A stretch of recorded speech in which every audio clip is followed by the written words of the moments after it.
just want to do a little check-in today. I want everybody to take some time this week or this weekend to really check in with yourself and take a look at your self-care. We are in what is typically a very busy time for therapists. Lots of calls come in, children flood back to school, and then their parents are calling for themselves, for their children, or people are not vacationing as much. And so it's just a really busy time of the year. And we are still in the middle of a pandemic. And we are taking on a lot of the times the emotional load of our clients, whether we, realize it or not. It might not feel like that, but we are. We're sitting with people's pain. We're sitting with people's trauma every single day. And while you might become so used to it, there's still an impact. So I want you to check in with your self-care.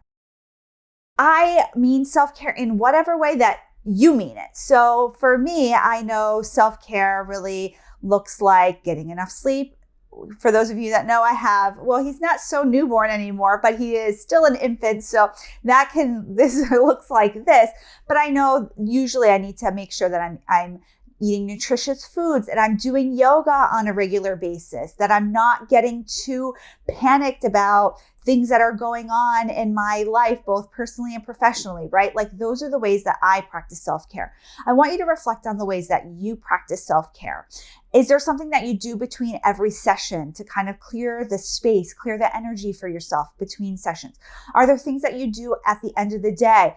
It was really interesting. I think I've told this story before, so if you've seen it, I used to drive an hour to my office down in Broward, and as much as I don't like that drive, that 1 hour rate really gave me a lot of time to decompress. When I moved closer to my office, up here in our Palm Beach office, it was only a 10-minute drive, and I really didn't have enough time. By the time I got to the car, drove, and Kate walked through the door, there wasn't that transition, right? And so it was only 10 minutes, and it really was not enough time for me to decompress from the day. So I had to come up with different strategies to decompress from the day, whether it was like, take a shower right away or go on a run. So then that way, all of that emotional stuff that was with me all day, I was really able to turn the page. And so it's not only what do you do, between sessions and every day, but really how are you living your life through self-care? And what are you doing to make sure that you are able to, I'm going to say be your best self, but really be present for your clients and be there for you and your clients, right? And being a therapist is such a special thing because we do hold so much space for our clients, and we hear stories day in and day out, and we're with people's raw emotions all the time. And there is an amount that does impact us, whether, again, we realize it or not. So I want you to take out your journal. Take out a piece of paper. I've got paper over here, so I'm looking over here, and just kind of jot down, how can I, improve my self-care? What am I doing for self-care? I want you to do some reflection. I want you to do some, analysis of yourself and where you're at and how are you showing up for your clients? And are there ways that you can improve your self-care? And again, this is not black and white. It's not like you're doing self-care, you're not. You're bad if you're not doing it and you're good if you are.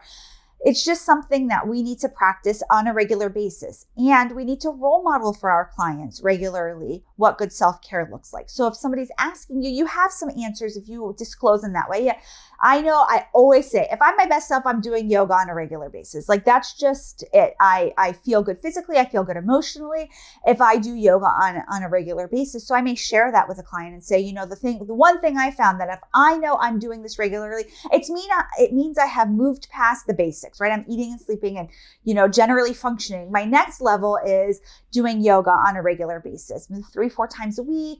And knowing that brings me up, let's call it Maslow's hierarchy of needs, right? I'm not so like on the bottom. I start to move up.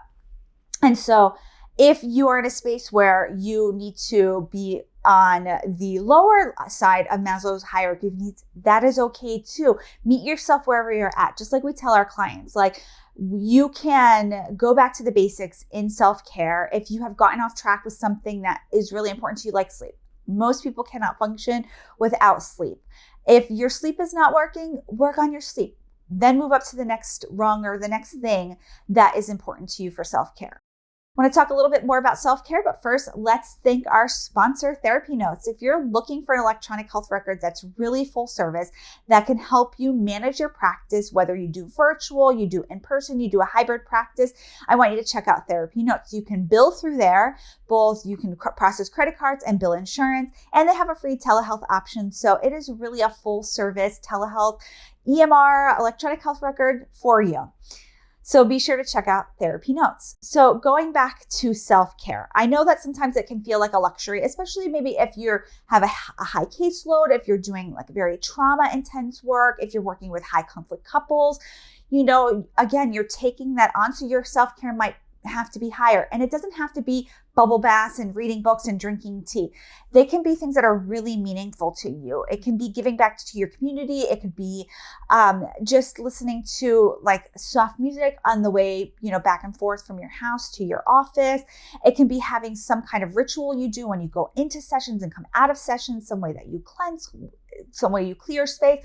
It's really up to you. It's such a personal practice, but it's something that we have to talk about as mental health counselors and on a regular basis, because it's so important for our own mental health and for the way that we show up for our clients. I'm Amanda. I'm here with you most days out of the week. I look forward to seeing you soon, everybody. Bye.